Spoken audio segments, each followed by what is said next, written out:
Welcome students. In the last lecture we are starting about the microbes as a biofertilizer. उसके पहले हमने देखा है फर्टिलाइज़र क्या है. These are the materials or the chemicals which increases the fertility of the soil. Those materials, those chemicals are called as fertilizer. अब ये fertiliser जो होते हैं ऑर्गेनिक भी हो सकते हैं, इनऑर्गेनिक भी हो सकते हैं, जिसको मैंने कहा था नेचुरल और केमिकल फर्टिलाइज़र भी हम यहाँ पर कह सकते हैं. ये सिचुएशन उनके अंदर जो है यहाँ पर पाई जाती है. फिर उसके बाद हमने देखा bio fertiliser. Bio fertiliser there are some micro organism which increases the fertility of the soil, that is called as bio fertiliser. अब बायो फर्टिलाइज़र के अंदर यहाँ पर हम देखते हैं 3 टाइप पाई जाती है, जिसके अंदर first we have already studied, that is called as nitrogen fixing bio fertiliser. Nitrogen fixing bio fertiliser, those micro organisms are responsible for the nitrogen fixation. और मैंने आपको बताया था what is the meaning of nitrogen fixation. Conversion of atmospheric nitrogen into nitrate, nitrite और ammonia. ये जो conversion होता है, this conversion is called as nitrogen fixation. तो यहाँ पर in the environmental condition there are certain symbiotic bacteria और free living bacteria, those are responsible for the nitrogen fixation. So these micro organism, these bacterias are called as nitrogen fixer और nitrogen fixing bacteria उसको कहा जाता है. ये पहली type थी जो हमने यहाँ पर देखा है. सेकंड टाइप जो हम यहाँ पर इस लेक्चर के अंदर शुरू कर रहे हैं वो है फॉस्फेट सोलुबिलाइजिंग बायो फर्टिलाइज़र. कुछ माइक्रो ऑर्गेनिज्म ऐसे हैं जो फॉस्फेट, जो यहाँ पर that is also one of the important component for the as a nutrients for the growth and development of plant body. तो फॉस्फेट उसको सोलुबलाइज करना, उसको एब्सॉर्बेबल फॉर्म में कन्वर्ट करना, ताकि प्लांट बॉडी उसको एब्सॉर्ब करे और उसके ज़रिए से यहाँ पर जो है प्लांट के अंदर जो है ग्रोथ और डेवलपमेंट यहाँ पर हो सके. तो there are some group of bacteria which solubilize insoluble inorganic compound. Inorganic compound के अंदर जो है यहाँ पर फॉस्फेट ग्रुप है उसको सोलुबलाइज करेंगे, सोलुबल फॉर्म में कन्वर्ट करेंगे. क्योंकि ये इनसोलुबल होते हैं तो उसको सोलुबल फॉर्म यानी सिंपल फॉर्म में कन्वर्ट करना, ताकि जब वाटर एब्सॉर्ब हो रूट के ज़रिए से तो ये इनऑर्गेनिक कंपोनेंट भी प्लांट बॉडी के अंदर यहाँ पर एंटर हो जाएं और वहाँ पर दे show their effect in the plant body. तो यहाँ पर ये बैक्टीरिया का ग्रुप होता है जो ये वर्क करते हैं. तो पहला बैक्टीरिया का ग्रुप हमने देखा है वह नाइट्रोजन फिक्सिंग बैक्टीरिया.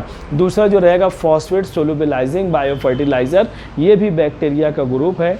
अब हमें यहाँ पर देखना है व्हाट आर देयर एग्जांपल्स, वो कौन से bacteria which perform this phosphate metabolism.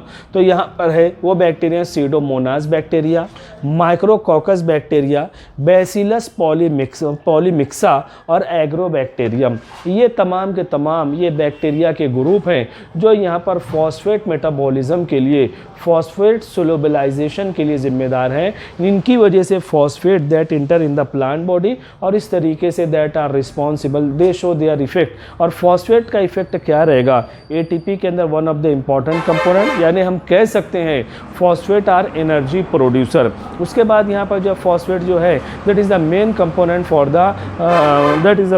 For DNA and RNA. Nucleic acid का मेन कंपोनेंट है. That is also main component for the NADP, यहाँ पर जो यूनिवर्सल हाइड्रोजन एक्सेप्टर जिसको कहा जाएगा. इस तरीके से एक इम्पॉर्टेंट फंक्शन यहाँ पर जो है फॉस्फेट का होता है. और ये बैक्टीरिया जो हैं इनकी वजह से इनसोलुबल जो फॉस्फेट ग्रुप है that can be converted into soluble form, absorbable form में यहाँ पर जो है कन्वर्ट हो सकता है. तीसरी टाइप यहाँ पर जो है compost making bio fertiliser. Compost, जिसका इसके पहले मैंने जिक्र किया है, that is the richest source of the humus. और ये बायो फर्टिलाइज़र की मदद से, ये बायो फर्टिलाइज़र की मदद से इसको तैयार किया जाएगा. और इसके अंदर जो रॉ मटेरियल है वो ऑर्गेनिक कंपोनेंट हैं, यानी यहाँ पर काउ डंग, कैटल डंग है, इसी तरीके से डेड बॉडीज़ ऑफ प्लांट्स हैं और any type of waste material, उनको जब यहाँ पर इकट्ठा किया जाएगा तो यहाँ पर micro organism that breaks organic matter and converted into the dark rich compost और ह्यूमस. तो ऑर्गेनिक कंपोनेंट इसके ज़रिए से यहाँ पर हासिल होते हैं. और यहाँ पर जितने भी फर्टिलाइज़र हैं कंपोस्ट जो ये ऑर्गेनिक फर्टिलाइज़र है यानी नेचुरल फर्टिलाइज़र है और सबसे ज़्यादा गुड सोर्स ऑफ ह्यूमस है, good source of supply of organic component है और richest source of organic component है। तो इसको भी प्रिपेयर करने के लिए micro organism, some bacteria, fungus, ये इसके लिए भी जो है यहाँ पर यूज़ होते हैं। तो यहाँ पर हम देख रहे हैं ये 3 टाइप यहाँ पर हो जाती है बैक्टीरिया की। बैक्टीरिया भी इसके अंदर दैट प्ले इंपॉर्टेंट रोल। पहली type bacteria which is use as a bio fertiliser, वो यहाँ पर हमने देखा है नाइट्रोजन फिक्सिंग बायो फर्टिलाइज़र है। दूसरा आपके सामने है फॉस्फेट सोलुबिलाइजिंग बायो फर्टिलाइज़र और तीसरा जो है यहाँ पर कंपोस्ट मेकिंग बायो फर्टिलाइज़र। ये तीनों जगह बैक्टीरिया यूज़ होते हैं, इसीलिए all these types are called as bacterial bio fertiliser. शुरुआत में हमने देखा था 3 किस्म के लिविंग ऑर्गेनिज्म है, बैक्टीरिया है, साइनोबैक्टीरिया है और उसके बाद जो है फंगस है। तो ये पहली 3 टाइप यहाँ पर कंप्लीट होती है जो बैक्टीरियल बायो फर्टिलाइज़र हम कहेंगे। उसके बाद यहाँ पर हम देखते हैं बाजू में दिया हुआ cyanobacteria as a bio fertiliser. दूसरा ग्रुप यहाँ पर जो बैक्टीरिया का वो हम यहाँ पर देख रहे हैं। आप इसका स्क्रीनशॉट ले लो, फिर इसको मिटाकर मैं उसको एक्सप्लेन करना चाहता हूँ। यहाँ पर स्क्रीनशॉट ले लो इस साइट का।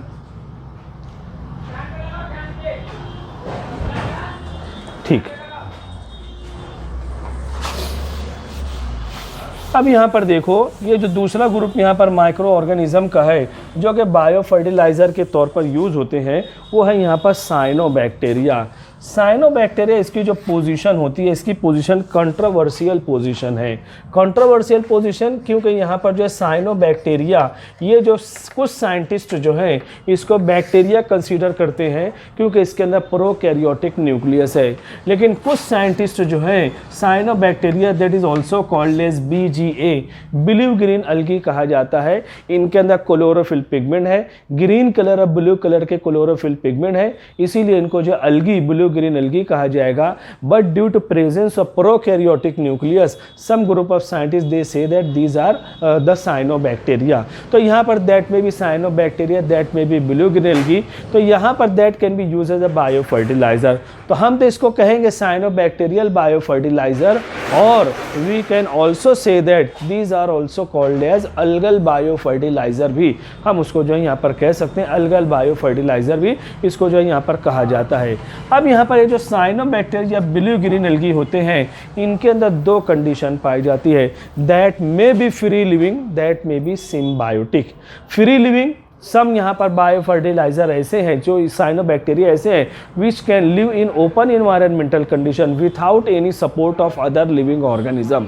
कोई दूसरे लिविंग ऑर्गेनिज्म का सपोर्ट लिए हुए ये ओपन इन्वायरमेंटल कंडीशन के अंदर पाए जाते हैं और ऐसे साइनोबैक्टीरिया, ऐसे ब्लू ग्रीन algae, उनको फ्री लिविंग कहा जाएगा। तो फ्री लिविंग की जो एग्जांपल है नॉस्टॉक है, एनाबीना है, ऑसिलेटोरिया है।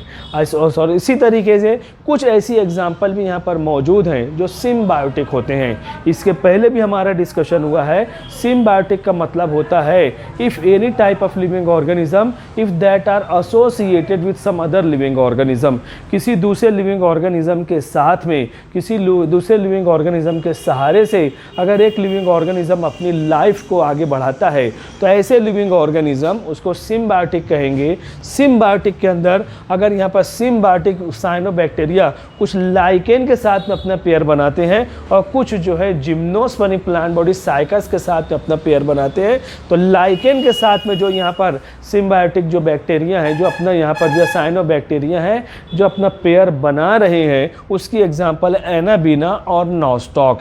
Nostoc anabaena free living condition भी होती है और सिम्बायोटिक नेचर भी उनके अंदर जो है यहाँ पर पाया जाता है। ये खास चीज़ इनके अंदर जो पाई जाती है।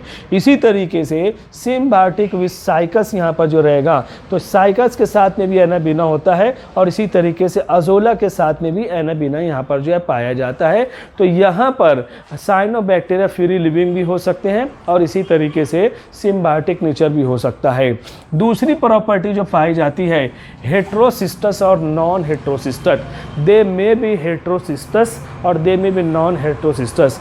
ये जितनी भी एग्जांपल हमने यहाँ पर देखी हैं ये साइनोबैक्टीरिया की एक कॉमन चीज़ यहाँ पर पाई जाती है ये जो साइनोबैक्टीरिया होते हैं that are filamentous in their nature, filamentous form में होते हैं। और फिलामेंटस का मतलब होता है large number of cells are present and all the cells are attach with each other, तमाम सेल एक दूसरे से अटैचमेंट यहाँ पर जो है पाया जाएगा। और इस तरीके से ये जो है इस तरीके जो अलगी यहाँ पर रहेगी फिलामेंटस फॉर्म ऑफ अलगी। आपने लोअर स्टैंडर्ड के अंदर पढ़ा होगा बच्चों कि स्पायरोगायरा है, स्पायरोगायरा भी one cell that are attach with another cell and no any branches are present here. तो ऐसी जो अलगी होती है, ऐसे जो बॉडी होते हैं उनको कहा जाता है फिलामेंटस फॉर्म। तो यहाँ पर ये ऑसिलेटोरिया वगैरह जो है उनके अंदर इसी तरीके से each and every cell that are equal in their size and that form the filament, और इसके अंदर कोई दूसरे सेल यहाँ पर मौजूद नहीं है। तो ऐसा ऑसिलेटोरिया वगैरह जो यहाँ पर हैं इनको कहा जाएगा नॉन हेट्रोसिस्टस सेल। लेकिन अब हेट्रोसिस्ट है क्या, नॉस्टॉक वगैरह के अंदर यहाँ पर हम देखते हैं इन बिटवीन दीज फिलामेंट, यही फिलामेंट जो रहेगा in between these filament some larger cells are present, कुछ लार्जर सेल भी यहाँ पर जो है पाए जाएंगे। और ये जो लार्जर सेल यहाँ पर मौजूद होते हैं these are called as heterocyst cell. बाकी तमाम जो नॉर्मल सेल यहाँ पर पाए जाते हैं हर एक के अंदर यहाँ पर हम देखेंगे कि इसके अंदर प्रोकैरियोटिक न्यूक्लियस हर एक के अंदर यहाँ पर मौजूद हैं और उसी के साथ साथ ब्लू कलर्ड और ग्रीन कलर्ड पिगमेंट भी यहाँ पर पाए जाते हैं। लेकिन ये जो लार्जर सेल्स यहाँ पर जो मौजूद होते हैं these are called heterocyst cell, और ये जो सेल रहेंगे these are always transparent in their nature, ये हमेशा जो है यहाँ पर ट्रांसपेरेंट नेचर रहेगा, इसके अंदर कोई कंपोनेंट यहाँ पर दिखाई नहीं देंगे। तो ऐसा कंसीडर किया जाएगा कि ये हेट्रोसिस्ट यानी नॉस्टॉक क्या है, हेट्रोसिस्टस ब्लू ग्रीन एल्गी है या हेट्रोसिस्टस साइनोबैक्टीरिया है। तो ये जो लार्जर सेल जो ट्रांसपेरेंट हैं ऐसा कंसीडर किया जाता है these are the site for nitrogen fixation, यही वो जगह है जिसके ज़रिए से यहाँ पर नाइट्रोजन फिक्सेशन का प्रोसेस होता है। तो पहले ये कंसीडर किया जाता था कि जहाँ पर हेट्रोसिस्ट प्रेजेंट है वो नाइट्रोजन फिक्सेशन है, लेकिन बाद में देखा गया Oscillatoria that is also the type of cyanobacteria and in that heterocyst is totally absent in but that they can fix atmospheric nitrogen. तो यहाँ पर ये चीज़ क्लियर होती है कि यहाँ पर heterocyst that is not responsible for the nitrogen fixation, उसके ज़रिए से फंक्शन परफॉर्म होते होंगे लेकिन नाइट्रोजन फिक्सेशन का प्रोसेस दूसरे सेल के ज़रिए से भी हो सकता है। तो यहाँ पर एक चीज़ क्लियर होती है कि नाइट्रोजन फिक्सेशन के लिए कोई स्पेसिफिक सेल की ज़रूरत नहीं है, बल्कि ये जो साइनोबैक्टीरिया या any type of bacteria which perform the function of nitrogen fixation उनके बॉडी के अंदर नाइट्रोजिनेज इंजाइम इज प्रेजेंट, और ये जो नाइट्रोजिनेज इंजाइम होते हैं they can fix atmospheric nitrogen into nitrite और अमोनिया। ये नाइट्रोजिनेज इंजाइम जो है ये इसके लिए जो यहाँ पर रिस्पॉन्सिबल होते हैं, ये सबसे मेन चीज़ यहाँ पर जो है पाई जाती है। तो दूसरा ग्रुप जो हमने शुरुआत में यहाँ पर microbes as a bio fertiliser हमने देखा था वो ग्रुप है cyanobacteria as a bio fertiliser that may be free living के एग्जाम्पल है, दैट मे बी सिम्बायोटिक की एग्जाम्पल है। इनका जो बॉडी है हेट्रोसिस्ट में be present that may be absent but all the types they can perform the function of nitrogen fixation. इस तरीके से we can say that cyanobacteria these are also the one type of microorganism and they can be use as a bio fertiliser. इस तरीके से यहाँ पर भी nitrogen fixation के लिए यहाँ पर माइक्रो ऑर्गेनिज्म का इस्तेमाल होता है। तो यहाँ पर भी that are used for the welfare of human being. तो यहाँ पर ये टोटल आप स्क्रीनशॉट ले लो, अगले लेक्चर के अंदर इंशाल्लाह मुलाकात करते हैं। Thank you very much.